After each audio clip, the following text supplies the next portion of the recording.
안녕하십니까. JTBC 저녁 뉴스입니다. 남북한의 대치 전국이 계속되는 요즘 전북도 의회 의원과 공무원 등 18명이 울릉도와 독도로 연찬회를 떠났습니다. 북한의 도발로 비상 상황인데다 태풍 고니가 북상하는 상황에서 굳이 독도로 떠나야 하느냐는 비판이 커지고 있습니다. 보도에 김철 기자입니다. 전북도의회 운영위원회 사무실입니다. 운영위 소속 도의원 등 10명이 3박 4일의 일정으로 울릉도와 독도로 연찬회를 떠났습니다. 바로 옆 사무실도 텅 비었습니다. 공무원 8명이 의원들을 수행하기 위해 울릉도와 독도로 함께 떠났기 때문입니다. 전북도의회는 광복 70주년 기념으로 독도 방문을 예약했다고 해명합니다. 지난번에 또 한 번 연기했잖아요. 이것이 메르스 때문에. 근데 뭐 이번에 또 더 연기할 수가 없어서 어떻게 보면 이제 공부도 하고 친목도 못 하고 그런 거죠 뭐. 그러나 전북도의회 운영위원회의 이번 연찬회는 장소는 물론 시기적으로 부적절하다는 비판이 적지 않습니다. 모범을 보여야 할 도의원과 공무원들이 북한의 지뢰 남침으로 비상시국인 상황에서 700만 원을 들여 독도로 떠나 바람직스럽지 않다는 겁니다. 일정표를 보면 첫날 충북 단양 팔경 탐방, 셋째 날 울릉도 육로 관광지와 해안 관광지 방문이 포함돼 외유성 논란이 일고 있습니다. 태풍 고니의 북상으로 울릉도와 독도로 접근하는 과정에서 안전사고의 우려까지 나옵니다. 원래 이제 짜야 되는 일정이라서 가는데 남북관계라든가 이런 여러 가지 상황을 봐서 그분들도 가시면서 많은 우려를 하시고.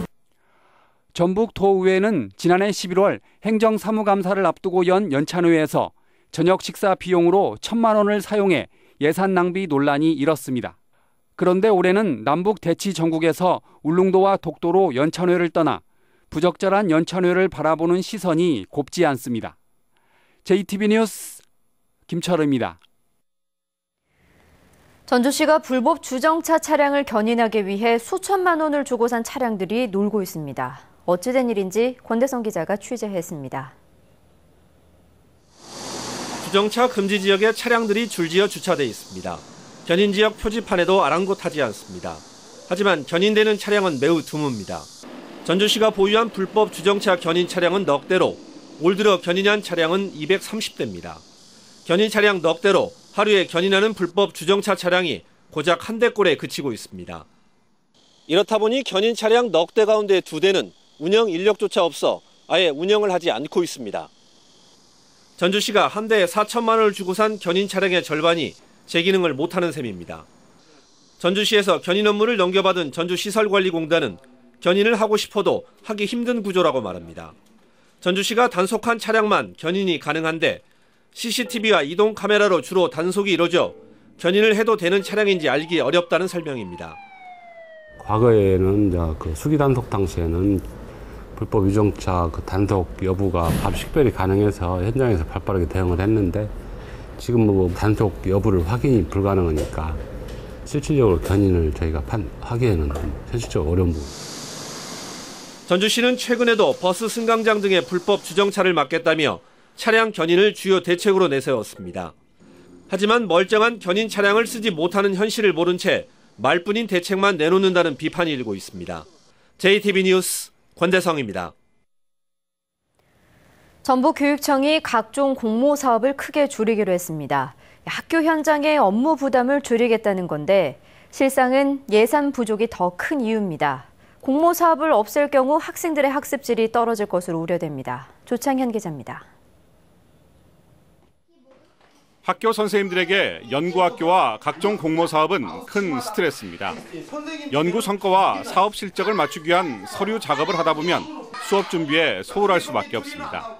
공모 사업이나 그런 거 하려면 서류도 많이 준비하고 하기 때문에 아무래도 선생님들이 거기에 시간을 많이 빼앗기게 되고 그러면 아이들한테 피해가 가게 되고 취급하지 않는 공모 사업, 목적 사업 그런 것은 좀 많이 줄이고 표준교육비 단위 학교에서 사용할 수 있는 돈이 좀 늘었으면 좋겠습니다.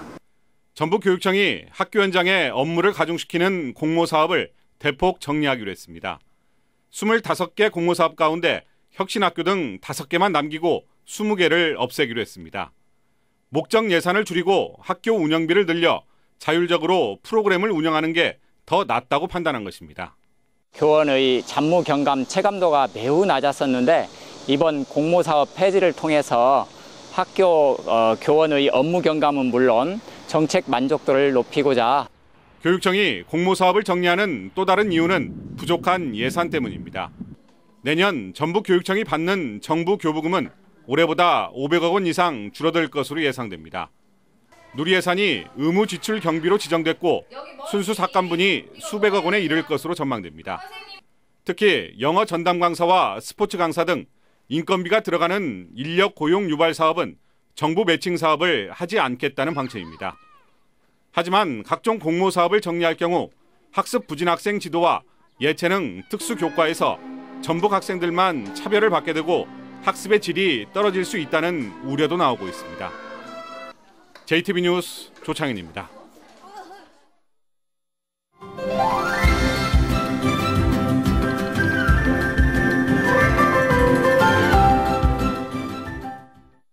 나라꽃인 무궁화는 여름에 꽃을 피웁니다. 관리만 잘하면 한 그루에서 꽃을 100일 동안 볼 수 있는데요.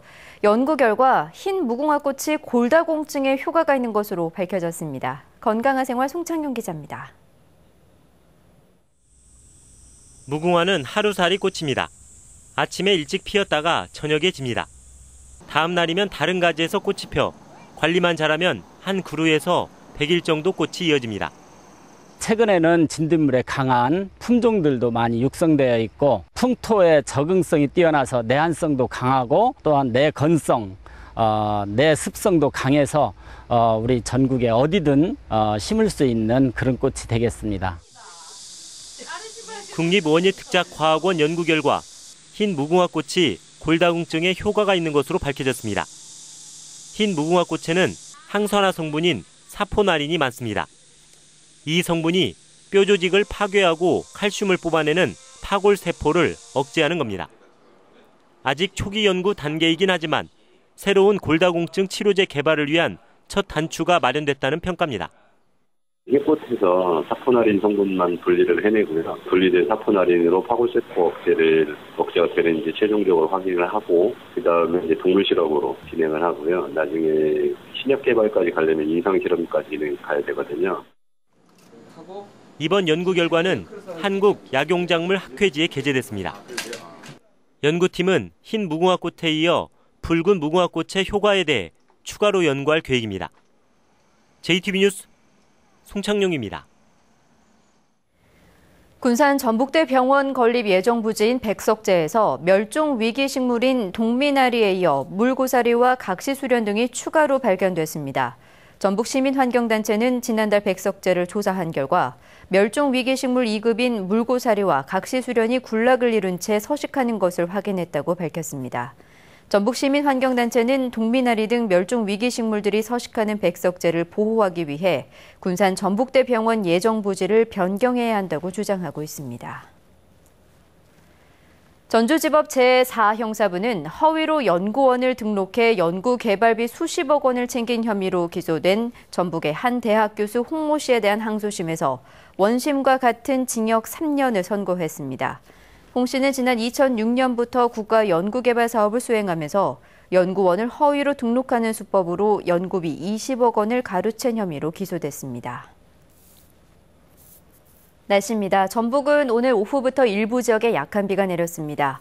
밤부터는 제15호 태풍 고니의 간접적인 영향으로 비가 내리기 시작해 내일 밤까지 이어지겠습니다. 예상 강우량은 20에서 60mm입니다. 비가 오면서 내일 낮 기온은 24도에서 26도에 머물러 오늘보다 조금 낮겠습니다. 모레 오전까지는 바람이 강하게 부는 곳이 있을 것으로 보입니다. 전주기상지청은 태풍의 진로와 가까운 산간 지역에 많은 비와 바람이 예상된다며 각별한 주의를 당부했습니다. JTB 저녁 뉴스를 마칩니다. 함께해 주신 여러분 고맙습니다.